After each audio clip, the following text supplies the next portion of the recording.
Next point है हमारा बच्चों, नॉर्मेलिटी क्या होती है? Number of gram equivalent mass of solute dissolved per litre of solution is called normality of solution. ठीक है, इसको हम किससे डिनोट करते हैं? एन से लिखते हैं। ठीक है, यहाँ फॉर्मूला लिखा हुआ है आपके आगे नॉर्मेलिटी का कि gram equivalent mass of solute upon में volume of solution litre. Litre क्यों लिया है? क्योंकि ये नॉर्मेलिटी हमें निकालनी है। तो क्या बना कि कितने ग्राम ऑफ इक्विवेलेंट, ठीक है, जो कि सोल्यूट के अंदर है, सोल्यूट, ठीक है, और अपॉन में टोटल वॉल्यूम ऑफ सॉल्यूशन। ठीक है, हमारे जो लीटर है वो लीटर की फॉर्म में लिया गया है।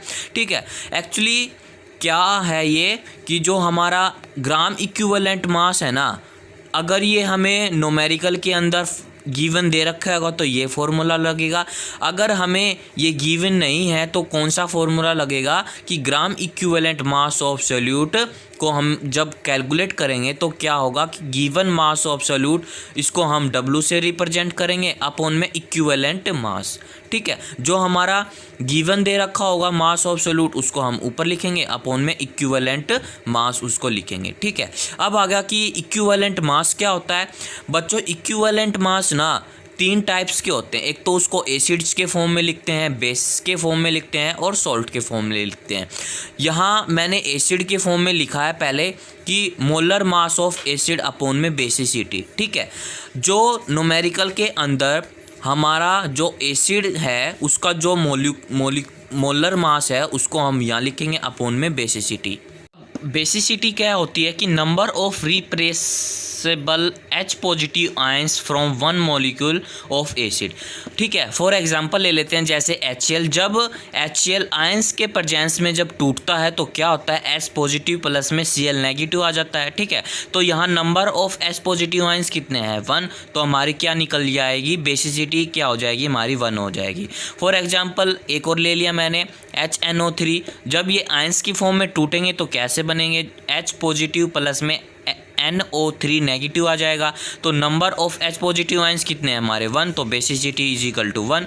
इसी फॉर्म में हम बेसिसिटी हमारी निकल जाएगी। ठीक है, और ये हमारा जो एसिड है वो हम मॉलिक्यूल मास का हमारा जो गिवन होगा वो हम उसको हम पुट करेंगे। फिर हमें जो बेसिसिटी निकल के आएगी, जो हमारा इक्विवेलेंट निकल के आएगा वो हम यहाँ पुट करेंगे। ठीक है, फिर जो गिवन मास ऑफ सोल्यूट जो उसके अंदर गिवन दे रखा होगा मास उसको हम पुट करेंगे। फिर उसके बाद क्या करना पड़ेगा, इसकी जो वैल्यू आएगी वो हमें यहाँ पुट करनी पड़ेगी, मतलब रिवर्स चलना पड़ेगा हमें, तभी हमारी क्या निकलेगी, नॉर्मेलिटी।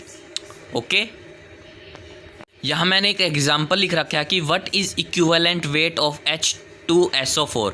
H2SO4 का हम जब इक्विवेलेंट वेट निकालेंगे तो कैसे निकालना पड़ेगा कि मैंने यहाँ ले लिया मॉलिक्यूल मास ऑफ H2SO4। आपको ये पता होना चाहिए कि ये मैंने कैसे लिख दिया है। मैं एक बार फिर से बता देता हूँ। H मतलब इसकी इलेक्ट्रॉन कॉन्फ़िगरेशंस 1 होती हैं, यहाँ 2 दे रखा है। सल्फ़र 32 होता है, प्लस में ऑक्सीजन्स होता है 16 में, और मल्टीप्लाई कितने दे रखे हैं 4। तो ये आ गया हमारा 98 मोलर आ गया। ठीक है, तो इसकी बेसिसिटी कितनी हो जाएगी, 2 हो जाएगी, क्योंकि हाइड्रोजन्स की जो वैल्यू है वो 2 दे रखी है।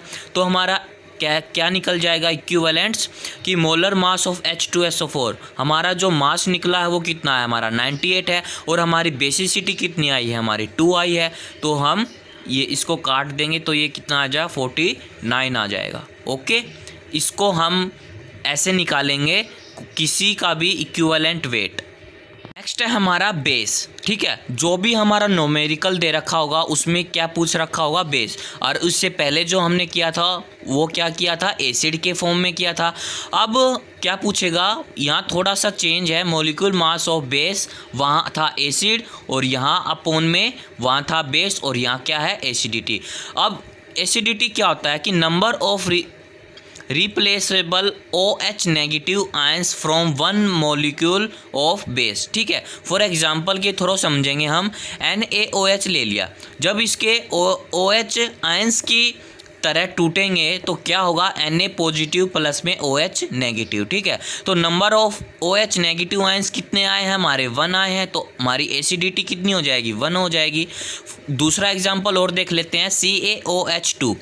तो क्या होगा, Ca2 पॉजिटिव प्लस में ये पूरे में मल्टीप्लाई हो जाएगा तो 2OH नेगेटिव, तो इसकी एसिडिटी कितनी आ जाएगी, 2 आ जाएगी। ठीक है, अब क्या होगा, उसी तरह हमने जैसे एसिड का एग्जाम्पल किया था वैसे ही हम बेस का एग्जाम्पल करेंगे। मैंने एक बेस का एग्जाम्पल ले लिया कि what is equivalent weight of AlOH3। ठीक है, अब क्या करना पड़ेगा कि हमने मॉलिक्यूल मास ऑफ AlOH3 का निकालना पड़ेगा। क्या निकालना पड़ेगा, हमें एसिडिटी निकालनी पड़ेगी। मैंने आपको पहले एग्जाम्पल में बता दिया था कि ये कैसे आए हैं, अब मैं नहीं बताऊंगा, वो आपको खुद देखना पड़ेगा। मैं तो सिर्फ केवल ये एसिडिटी बताऊंगा कि हमारी एसिडिटी कितनी आई है। हमें एसिडिटी को कैलकुलेट करना है किसी भी इक्विवेलेंट वेट के ऊपर। ठीक है, तो यहाँ एसिडिटी आई है 26। आया कुछ समझ में। एक केस और है आपके लिए कि एलिमेंट्स, ठीक है, वहाँ एसिड भी आया था, बेस भी आया था, कुछ टर्म्स में एलिमेंट्स भी दे देगा कि एलिमेंट्स के बारे में बताओ। ठीक है, तो यहाँ atomic weight of element upon में वैलेंसी। ठीक है, एक एग्जांपल ले लेता हूँ कि what is atomic weight of Al। ठीक है, atomic weight of Al is equal to 27 होता है। इसकी वैलेंसी, जब हम एल्यूमिनियम की इलेक्ट्रॉन कन्फिगरेशंस निकालेंगे तो वहाँ 3 वैलेंसी निकल के आएगी। ठीक है, तो हम फॉर्मूले में पुट करेंगे सीधा कि atomic weight of element upon में वैलेंसी। यहाँ एटॉमिक वेट कितना है 27 और अपॉन में वैलेंसी कितनी है 3, तो कितना आ जाएगा हमारा 9। ये था हमारा एक केस। स्टेप है हमारा पीपीएम। पीपीएम मतलब क्या होता है कि पार्ट पर मिलियंस। ठीक है, कि it is defined has the mass of the solute present in 1 million 10⁶ part by mass of solution. मतलब जो भी हमारा मास का सोल्यूट है उसके अंदर कितने मिलियंस पाए जाते हैं, 10⁶ पाए जाते हैं। ठीक है, तो क्या होगा, फॉर ए सोल्यूट ए, यहाँ PPAM मान लिया। ए मतलब कोई भी सोल्यूट हो गया, मास ऑफ सोल्यूट अपॉन में मास ऑफ सॉल्यूशन मल्टीप्लाई 10⁶। इसी के फॉर्मूले के अनुसार हम PPAM निकाल सकते हैं। बच्चों, इसमें एक और केस आता है, जो हमारा मोल फ्रैक्शन था ना, उसी के अनुसार हमारा एक पॉइंट है मास फ्रैक्शंस। ठीक है, जो हमारा मास फ्रैक्शंस है ना, सेम फॉर्मूला ये लगेगा हमारे मास फ्रैक्शंस के अंदर जो कि मोल फ्रैक्शंस के अंदर था। ठीक है, यहाँ मैंने N1 क्या लिया था कि जो भी हमारा 1 कंपोनेंट है ना वो हम ऊपर लिखेंगे और टोटल नंबर ऑफ मोल्स जितने भी प्रेजेंट हैं वो हम नीचे लिखेंगे। वैसे ही हमारा मास फ्रैक्शंस के अंदर है, जो भी हमारा मास दे रखा होगा 1 कंपोनेंट के ऊपर वो हम उसको ऊपर लिखेंगे, हमारा जो total number of mass present होगा वो हम नीचे रखेंगे। ठीक है, तो इसको दोनों को इक्वल रखेंगे तो क्या आ जाएगा, XA प्लस में XB इजिकल टू 1। ओके, वैसे ही सेम ही केस है मोल फ्रैक्शन और मास फ्रैक्शन। नेक्स्ट टॉपिक है हमारा बच्चों सोल्यूबिलिटी क्या होती है। ठीक है, एक्चुअली सोल्यूबिलिटी क्या होती है मैं आपको बताऊंगा। The maximum amount of solute dissolve in specify amount of solute at particular temperature to from saturated solution.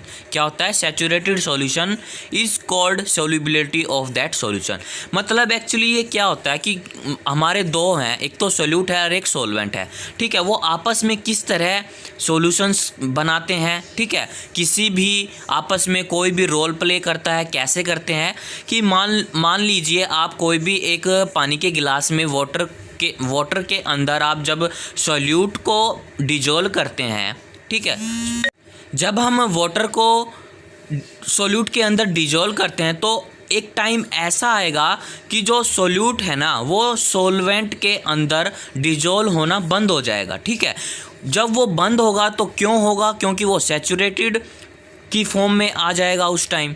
ठीक है, तो इसमें यही बता रखा है कि the maximum amount of solute dissolve in specify amount of solute at particular temperature to from saturated solution is called to the solubility of the solution. Okay, इसके कुछ फॉलोइंग टाइप्स हैं कि फर्स्ट है हमारा सॉलिड इन लिक्विड। जो हमारे solute हैं वो सॉलिड है एंड जो सॉल्वेंट है हमारे लिक्विड है। नेक्स्ट है हमारा solubility of liquid in liquid में दोनों में डिजॉल्व होंगे। एंड नेक्स्ट है हमारा solubility of gas in liquid, मतलब जो गैस है वो लिक्विड में कैसे डिजॉल्व होंगे। हम 1 बाय 1 इसको एक्सप्लेन करेंगे। फर्स्ट पॉइंट है हमारा solubility of solid in liquid. ठीक है, इसके बारे में ये क्या कहता है कि the maximum amount of solid solute dissolved in specify amount of liquid solvent at particular temperature to form saturated solution. जो यहाँ सॉल्यूट है वो सॉलिड के फॉर्म में दे रखा है। तो एक्चुअली जब किसी भी हम सॉल्यूट को जब सॉल्वेंट के अंदर डिजोल्व करेंगे या डिजोल्व किया जा सकता है किसी भी एक पर्टिकुलर फिक्स टेम्परेचर पर और एक क्या बनाता है सैचुरेटेड सॉल्यूशन बनाया जा सकता है, उसे हम कहते हैं solubility of solid in liquid. ठीक है, अब आता है कि हमारा following factor affecting the solubility of solid to liquid. जो भी इसके फैक्टर इफेक्टिंग होंगे सॉलिड एंड लिक्विड को वो कैसे होंगे। फर्स्ट पॉइंट है हमारा यहाँ nature of solute and solvent, मतलब जो सॉल्यूट और सॉल्वेंट का जो नेचर है वो कैसा होगा। आगे इसमें क्या है कि the solubility of solid and liquid depend upon the solubility rules like dissolve like, जैसे जो पोलर है और नॉन पोलर सॉल्वेंट है।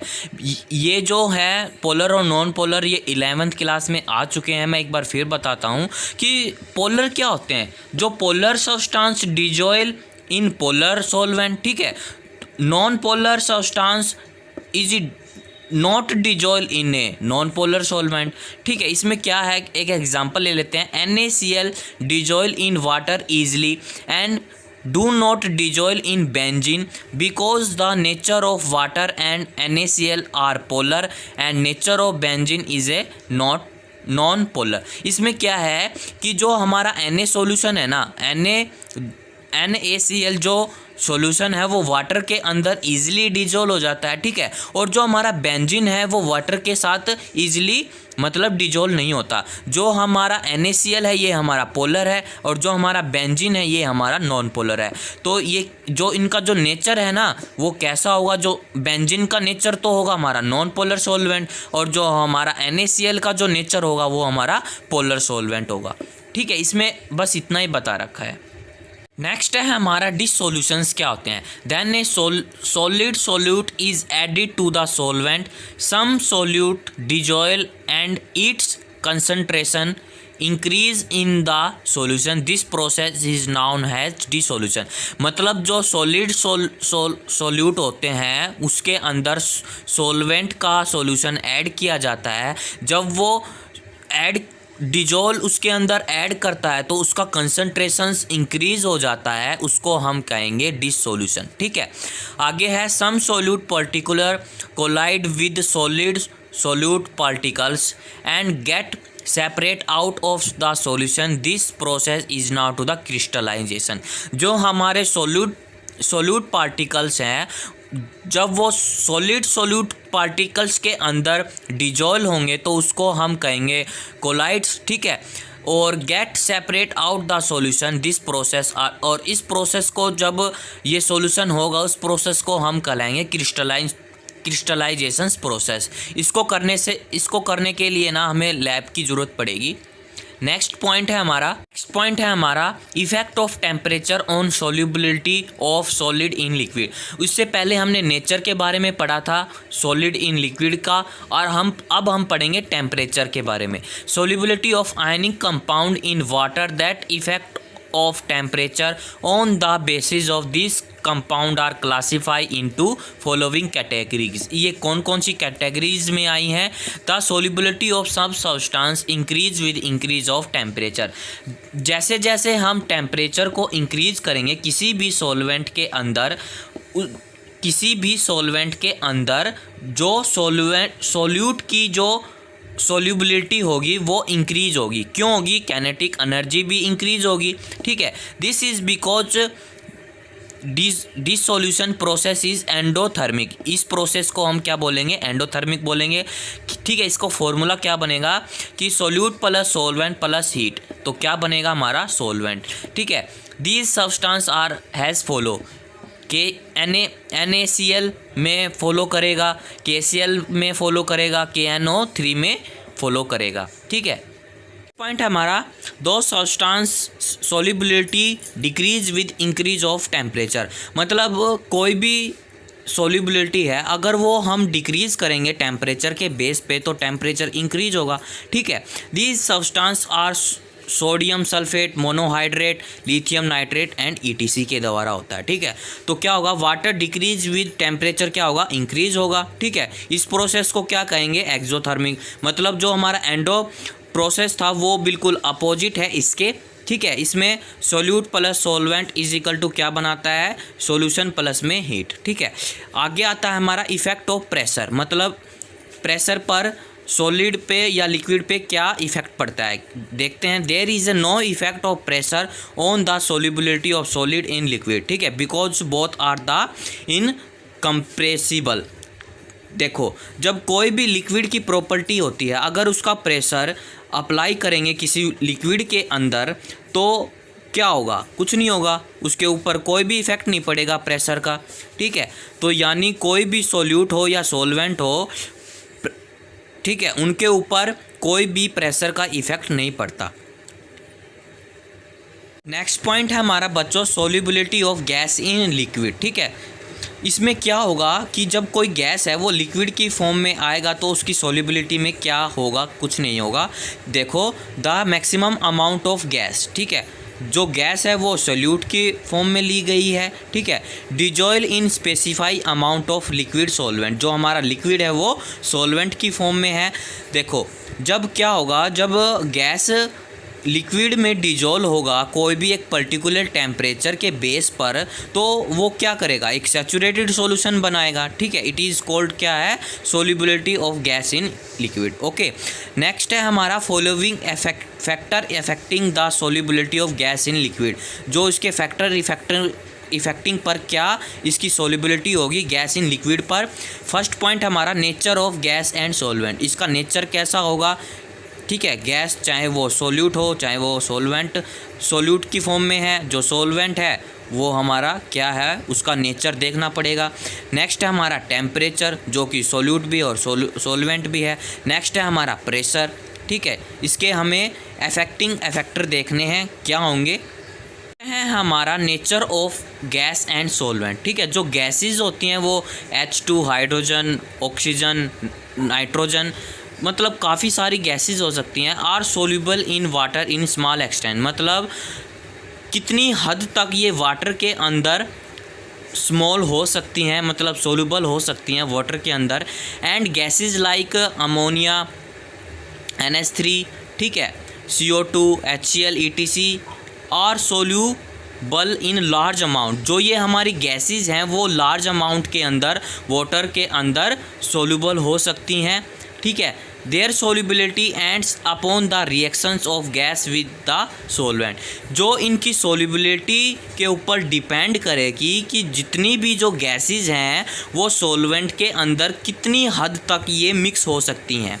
ठीक है, कितनी हद तक ये आपस में रिएक्ट कर सकती हैं, मिक्स हो सकती हैं या डिजोल्व हो सकती हैं, कितनी हद तक वो डिपेंड करेगी क्या, सोल्यूबिलिटी। ओके, नेक्स्ट पॉइंट है हमारा बच्चों, टेम्परेचर क्या होता है। ठीक है, टेम्परेचर में इसके ऊपर क्या इफेक्ट पड़ेगा, देखो, on increasing the temperature the solubility of gas in liquid decrease. This is because on increase temperature the kinetic energy of particular increase and the gaseous particle leaves out vessel. ठीक है, ये कहना क्या चाहता है बच्चों, आप बिल्कुल ध्यान से सुनना।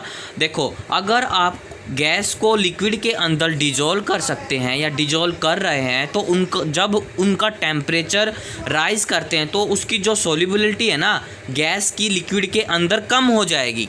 जो उनकी सोल्यूबिलिटी है गैस के अंदर लिक्विड की वो कम हो जाएगी।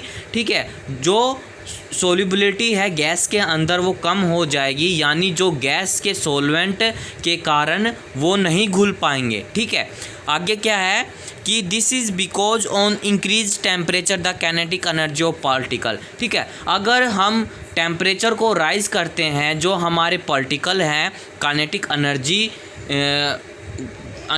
एनर्जी बढ़ जाएगी, जिसके कारण हम कंप्रेस करके जो गैस है उसके सॉल्वेंट के अंदर डिजोल्व कर रहे थे, काइनेटिक एनर्जी के पार्टिकुलर के कारण वो इधर उधर भागने लग जाएंगे।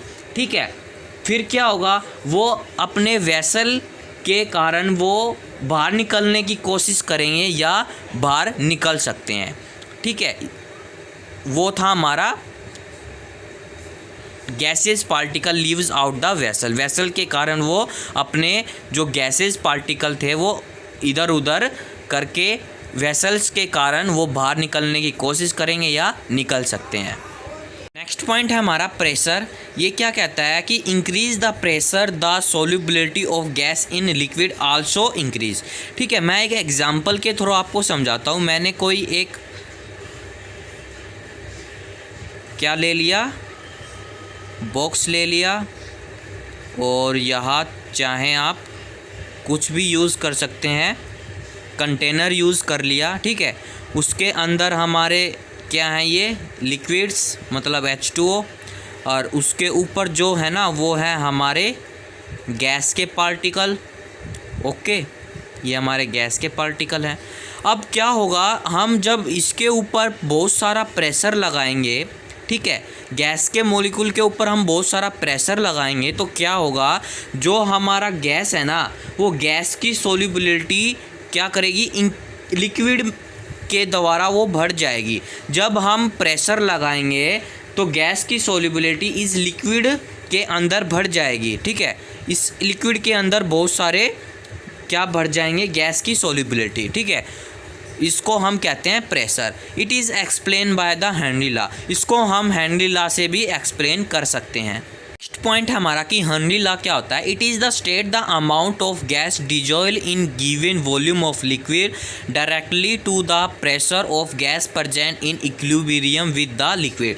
जैसे मैंने इसमें आपको बताया था कि जब हम गैस के ऊपर जितना ज़्यादा प्रेशर लगाएंगे तो उतनी ही गैस की सोल्यूबिलिटी लिक्विड में बढ़नी स्टार्ट हो जाएगी। ठीक है, तो जब प्रेशर बढ़ेगा तो सोल्यूबिलिटी भी बढ़ेगी।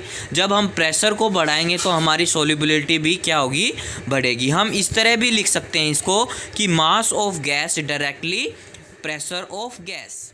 ओके, आगे हमारा m डायरेक्टली p। m को हम मास, p को हम प्रेशर, तो क्या बन जाएगा, m is equal to k और p, मतलब k हमारा कोई भी कॉन्स्टेंस है। ठीक है, ये हमारी क्या बन जाएगी, हेनरी लॉ की इक्वेशंस बनेगी, m इज इक्वल टू के पी। ओके, नेक्स्ट है हमारा Henry law in terms of solubility.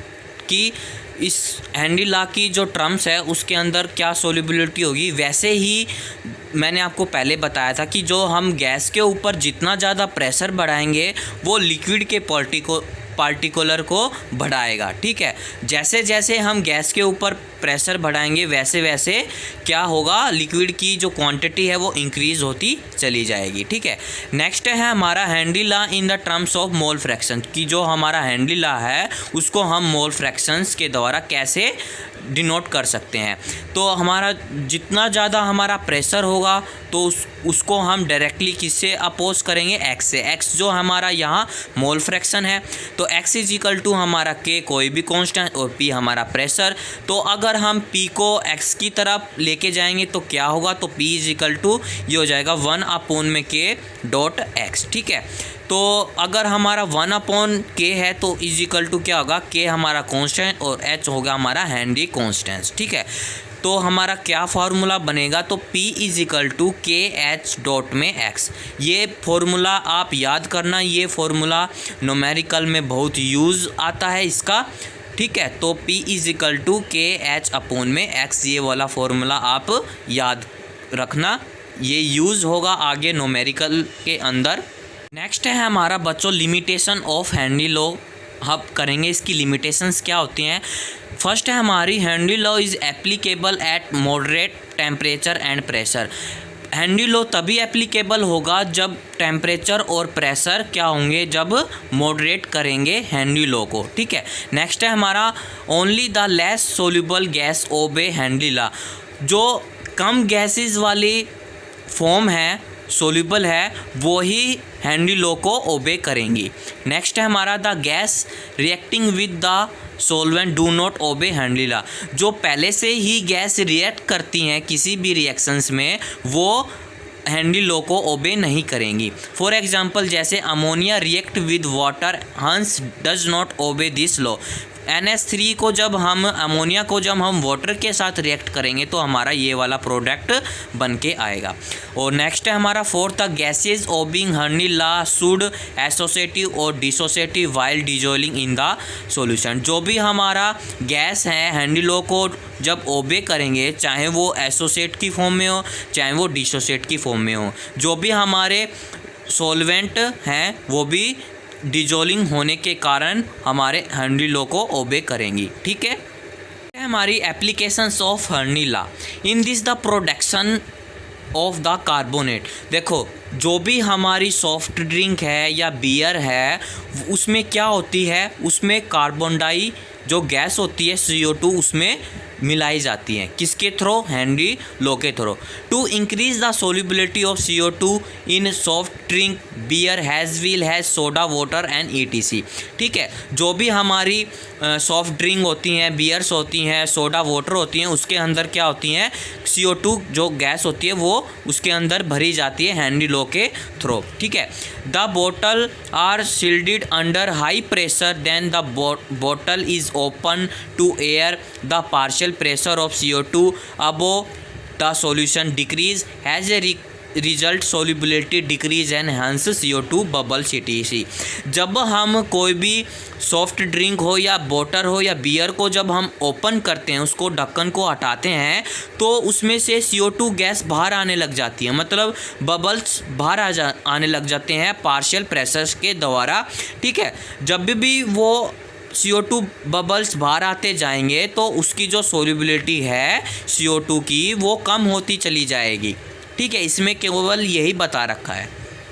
Okay, जो CO2 गैस है ना किसी भी सॉफ्ट ड्रिंक में या वाटर के अंदर, वो हेनरी लॉ के द्वारा भरी जाती हैं। जैसे जैसे वो उसकी जो CO2 जो गैस है वो बाहर आ जाएगी और उसकी सोल्यूबिलिटी कम होती चली जाएगी।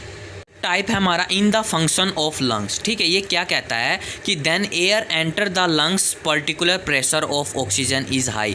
जब हम सांस अंदर की तरफ खींचते हैं तो हमारे जो एयर हैं वो लंग्स में कन्वर्ट कर जाते हैं और एक पार्शियल प्रेशर ऑक्सीजन के द्वारा वो कन्वर्ट हो जाते हैं।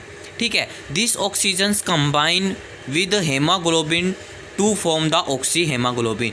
जो भी हमारा जो ऑक्सीजन है वो कंबाइन होकर हमारे हेमोग्लोबिन में कन्वर्ट हो जाता है और उस कन्वर्ट के द्वारा वो ऑक्सी हेमोग्लोबिन के अंदर कन्वर्ट हो जाता है। ठीक है, partial pressure of the O2 is TC is a low.